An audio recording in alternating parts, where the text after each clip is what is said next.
क्या आप जानते हैं कि भारत में 90% लोग अपनी बचत को बैंक में रखकर हर साल लगभग 40,000 करोड़ रुपए का नुकसान उठा रहे हैं? आज हम बात करेंगे कि कैसे स्मार्ट निवेश आपकी वित्तीय जिंदगी बदल सकता है। दोस्तों, बहुत से लोग एसबीआई के म्यूचुअल फंड में अपना पैसा इन्वेस्ट करना चाहते हैं क्योंकि वह सोचते हैं कि एसबीआई एक सरकारी कंपनी है, इसमें हमारा पैसा सिक्योर भी रहेगा और ग्रो भी करता रहेगा। लेकिन दोस्तों, यहां पर लोगों के सामने दिक्कत यह आती है कि उन्हें पता ही नहीं होता है कि एक बेस्ट स्कीम को कैसे सिलेक्ट किया जाए, क्योंकि एसबीआई के म्यूचुअल फंड की 90 से भी ज्यादा इन्वेस्टमेंट स्कीम है। इसीलिए कौन सी स्कीम बेहतर रिटर्न दे सकती है, किस स्कीम में रिस्क कम है, कौन सी स्कीम जल्द से जल्द हमारा पैसा डबल कर सकती है, यह इसके साथ साथ कुछ लोगों को तो यह भी पता नहीं होता है कि एक अच्छे म्यूचुअल फंड को कैसे सिलेक्ट किया जाए। आज हम जिस इन्वेस्टमेंट स्कीम की बात करने वाले हैं, अगर उसमें आप 1,000 रुपए प्रति महीने इन्वेस्ट करते हैं और फर्स्ट ऑप्शन को फॉलो करके इन्वेस्टमेंट करेंगे तो मात्र 4 साल में 72,215 का फंड बना सकते हैं। अगर आप सेकंड ऑप्शन को फॉलो करके इन्वेस्टमेंट करेंगे तो 81,936 का फंड बना सकते हैं। और अगर आप थर्ड ऑप्शन को फॉलो करके इन्वेस्टमेंट करते हैं तो आप 63,40,869 का एक बड़ा फंड बना सकते हैं। उससे पहले हम आपको यहां पर 3 बेस्ट म्यूचुअल फंड के बीच कंपैरिजन करके दिखाते हैं कि कौन सा म्यूचुअल फंड आपके लिए बेस्ट हो सकता है। ये 3 म्यूचुअल फंड है: Motilal Oswal flexi cap Nippon India small cap SBI contra fund. इन 3 म्यूचुअल फंड को हमने इसीलिए चुना है क्योंकि ये बहुत ही पॉपुलर म्यूचुअल फंड है। अगर हम मोतीलाल ओसवाल फ्लेक्सी कैप के रिटर्न को देखें तो इसमें पिछले 1 साल में 43% का रिटर्न हुआ है, 3 साल में 23% का रिटर्न हुआ है, 5 साल में 21% का।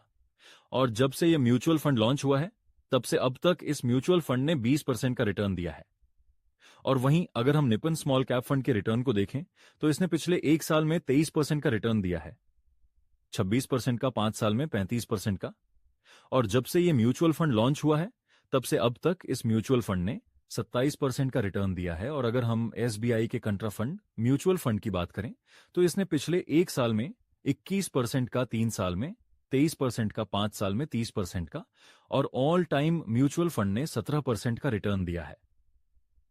अब दोस्तों, अगर हम यहां पर देखें कि किस म्यूचुअल फंड ने सबसे ज्यादा रिटर्न बनाकर दिए हैं तो यहां पर आप लोग कहेंगे कि मोतीलाल ओसवाल फ्लेक्सी कैप अच्छा है क्योंकि इसने 43% रिटर्न बनाकर दिया है।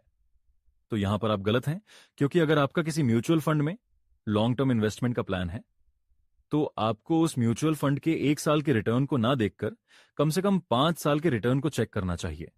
तो उस हिसाब से देखें तो निपन म्यूचुअल फंड बेस्ट है। लेकिन इसके साथ साथ हमें कुछ और बातों का भी ध्यान रखना पड़ता है। पहला है एक्सपेंस रेशो। एक्सपेंस रेशो किसी भी म्यूचुअल फंड को मैनेज करने का खर्चा होता है। अगर हम डायरेक्ट प्लान का एक्सपेंस रेशो देखें तो मोतीलाल ओसवाल के एक्सपेंस रेशो 0.87% है, निपन स्मॉल कैप का एक्सपेंस रेशो 0.67% है और एसबीआई कॉन्ट्रा फंड का एक्सपेंस रेशो 0.59% है। और अगर हम रेगुलर प्लान का एक्सपेंस रेशो देखें तो मोतीलाल ओसवाल का एक्सपेंस रेशो 1.73% है, निपन स्मॉल कैप का एक्सपेंस रेशो 1.43% है और एसबीआई कंट्रा फंड का एक्सपेंस रेशो 1.5% है। एक्सपेंस रेशो किसी भी म्यूचुअल फंड को मैनेज करने का खर्चा होता है। एक्सपेंस रेशो जिस भी म्यूचुअल फंड का कम होगा उतना ही वह म्यूचुअल फंड अच्छा होता है। तो इस हिसाब से अगर हम देखें तो एसबीआई कंट्रा फंड विनर है। और जब भी आप किसी भी म्यूचुअल फंड में इन्वेस्ट करें तो जहां तक हो आप डायरेक्ट प्लान में ही इन्वेस्ट करें, जहां पर एक्सपेंस रेशो काफी कम रहता है। अगर हम तीनों ही म्यूचुअल फंड के एग्जिट लॉट की बात करें तो तीनों ही म्यूचुअल फंड में एग्जिट लॉट है। मतलब अगर आप 1 साल के अंदर म्यूचुअल फंड से पैसा विड्रॉल करते हैं 1% का कंपनसेशन आपको देना होगा। दोस्तों, अगर हम फंड साइज की बात करें, Motilal Oswal flexi cap mutual fund का फंड साइज 12,56,360 करोड़ है, निपन स्मॉल कैप का फंड साइज 62,19,259 करोड़ है और एसबीआई कंट्रा फंड म्यूचुअल का फंड साइज 41,326,000 करोड़ है। तो यहां पर आप देख सकते हैं निपन स्मॉल कैप फंड में सबसे ज्यादा पैसा लोगों ने लगाया है। किसी म्यूचुअल फंड ने अच्छा रिटर्न कितना बनाकर दिया है उसे चेक करने के लिए हम अल्फा रेशो को चेक करते हैं।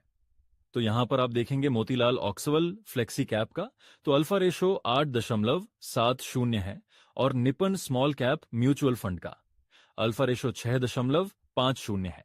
तो वहीं अगर हम एसबीआई के कंट्रा फंड की बात करें तो इसका अल्फा रेशो 9.21 है। यानी कि इस म्यूचुअल फंड ने अपने बेंचमार्क से 9.21% का अधिक रिटर्न बनाकर दिया है। अल्फा रेशो जितना अधिक होगा उतना किसी भी म्यूचुअल फंड के लिए अच्छा होता है।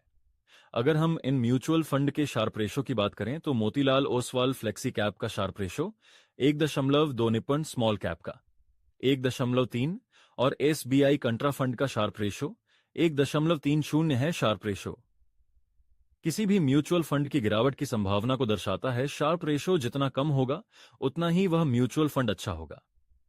यहां पर सबसे कम Sharpe ratio Motilal Oswal flexi cap fund का है।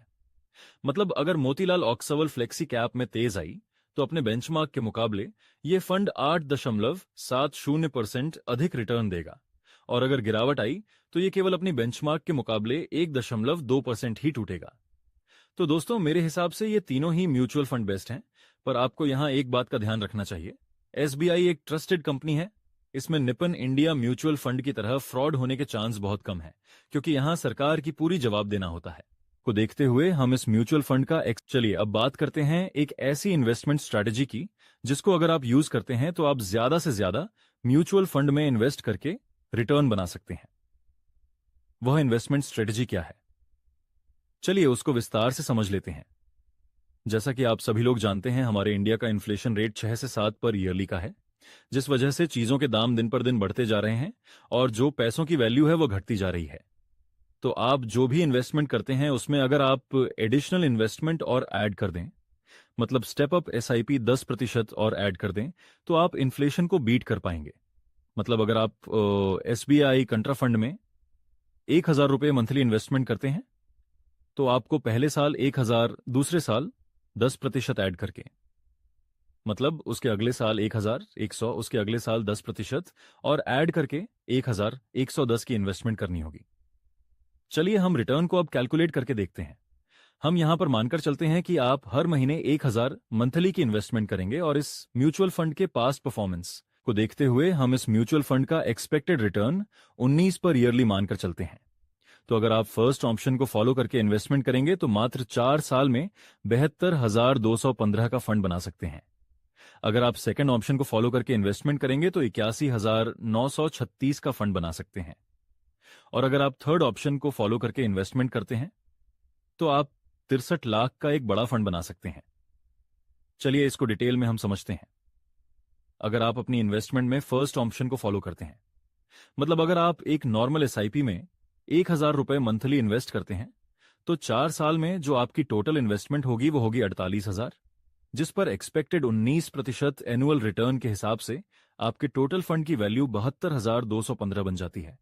लेकिन अगर आप सेकंड ऑप्शन के हिसाब से इन्वेस्टमेंट करते हैं, मतलब 1,000 रुपये प्लस 10% पर स्टेप अप एसआईपी करते हैं, तो 4 साल में जो आपकी टोटल इन्वेस्टमेंट होगी वो होगी 55,692 रुपए, जिस पर 19% एनालाइज रिटर्न के हिसाब से आपके टोटल फंड की वैल्यू 81,936 बन जाती है।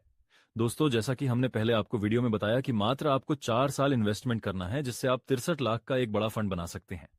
तो इसके लिए आपको तीसरे ऑप्शन को फॉलो करके इन्वेस्टमेंट करनी होगी।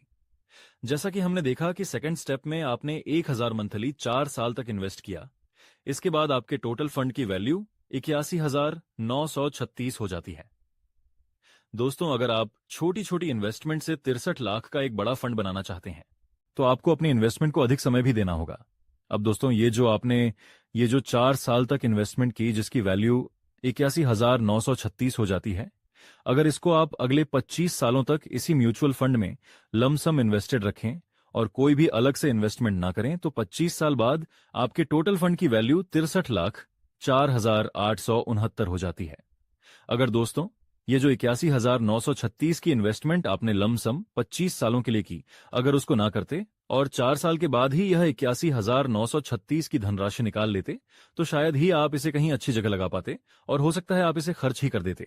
तो इसीलिए अगर आपको फ्यूचर में एक बड़े फंड की जरूरत पड़ने वाली है, जैसे बेटी की शादी करनी है, बच्चों की पढ़ाई के लिए एक बड़े फंड की जरूरत पड़ने वाली है, या आपको रिटायरमेंट की प्लानिंग करनी है, तो आप तीसरे वाले ऑप्शन को अपनाकर अपना इन्वेस्टमेंट कर सकते हैं, जिससे आप थोड़ा थोड़ा इन्वेस्टमेंट करके एक बड़ा फंड फ्यूचर के लिए बना सकते हैं। दोस्तों ये केवल एक एजुकेशन पर्पस के लिए वीडियो है, जब भी आप किसी भी म्यूचुअल फंड में इन्वेस्ट करें, तब आप उस म्यूचुअल फंड के बारे में पूरा रिसर्च करें, क्योंकि म्यूचुअल फंड एक रिस्की इन्वेस्टमेंट है। हमारा मकसद है आपको सही और सटीक जानकारी देना, ताकि आप अपने फाइनेंशियल लक्ष्य आसानी से हासिल कर सकें। दोस्तों, ये वीडियो आपको कैसा लगा? हमें कमेंट बॉक्स में कमेंट करके जरूर बताएं आपको, और किस प्रकार की वी चाहिए वह भी हमें कमेंट करें।